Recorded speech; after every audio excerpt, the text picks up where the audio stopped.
Shri Ganesha Sharada Gurubhyo Namaha Ramaya Ramabhadraya Ramachandraya Vedase Raghunathaya Nathaya Sitaya Pataye Namaha. Welcome to all for this session on Ramayana to chapter 49 of Aranya Kanda. In spite of Ravana putting up his own capabilities, his greatness, his power, his mightiness, his Lanka, his richness, everything, Sita was no ordinary woman to get attracted by such meager things. And she continued to reject him, saying that by trying to abject me, you will only get the wrath of Rama and your whole clan will going to be erased. Hearing those words of Sita, the mighty Ravana striking one hand on the other, that is, he is trying to clap, revealed his gigantic form and skilled in speech addressed her, saying, I think you have taken leave of your senses. Have you not heard of my great prowess and valor? Standing in space, I am able to lift up the earth. I can drink the waters of the ocean and destroy death himself in combat. With my shafts, I can pierce the sun and cleave the terrestrial globe. You who do allow yourself to be deceived by any trick and do follow any whim, behold how I can change my shape at will. Speaking thus, Ravana, full of wrath, his eyes glowing like burning coal, resembled a flame, and discarding his benign aspect, he, the younger brother of Kubera, assumed a terrible shape resembling death itself. With smoldering eyes, a prey to anger, resplendent in ornaments of fine gold like a dark cloud, that ranger of the night appeared before her with his 10 heads and 20 arms. Abandoning his ascetic disguise, the king of the Titans took on his native form, wearing a blood red robe. He fixed that pearl among women mightily with his gaze. Thereafter, addressing her, who resembled the sun, whose hair was dark, and who was clothed in a robe and jewels, saying, O fair lady, if you desire a master famed throughout the 3 worlds, then surrender yourself to me. I am a husband worthy of you. Do yourself serve me forever. I shall do you great honor, nor will I ever displease you. This is how exactly a man speaks when he tried to attract away a woman. Renouncing your attachment to a man, place your affection on me. What binds you to Rama? O you foolish one, you deem yourself wise.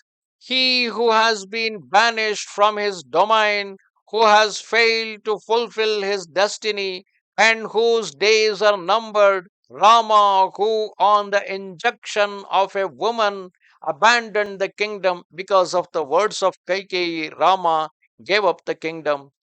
He gave up, abandoned the kingdom, friends, and people to inhabit a forest frequented by wild beasts.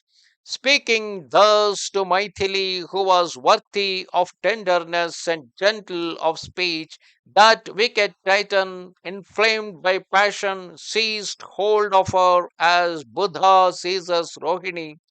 With his left hand, he grasped the hair of the lotus eyed Sita, and with his right, her thighs. Seeing Ravana with his sharp teeth like the peak of the mountain, resembling death itself, the celestial beings fled away in terror. Then instantly the great chariot belonging to Ravana, made of gold, to which braying mules were harnessed, appeared, and addressing Sita in harsh tones, he lifted her up and clasping her ascended the car. That means his chariot. Then the virtuous and unfortunate Sita, being overpowered by the Titan, began to cry aloud, Rama, Rama, but he was far away in the depths of the forest. Though she possessed no love for him, Ravana, burning with passion, rose high into the air with her as she struggled like a consort of Indra of serpents. Seeing himself borne through the air by the king of the Titans, Sita, with piercing shrieks, distracted with anguish, cried out, O Lakshmana, you long armed warrior, ever ministering to the satisfaction of your superiors, do yourself not know that I am being carried away by a titan able to assume any shape at will? O Raghava, you who are willing to renounce life and happiness in the cause of duty, do yourself do you not see that I have been borne away by one of the unsurpassed wickedness? O you, the scourge of your enemies, are you not accustomed to punish evildoers? Why do you not subdue the arrogance of this wicked titan? It is true that an evil deed does not bear fruit immediately, but time causes the grain to ripen. For this outrage, bereft of your senses by fate, you shall, O Ravana, meet with a terrible retribution, bringing about your end. Alas, the designs of Kaikeyi are crowned with success. Since I, the virtuous consort of Rama, am separated from that hero, I invoke Janasthana and the flowering Karnikara trees so that they may tell Rama speedily that Sita has been borne away by Ravana.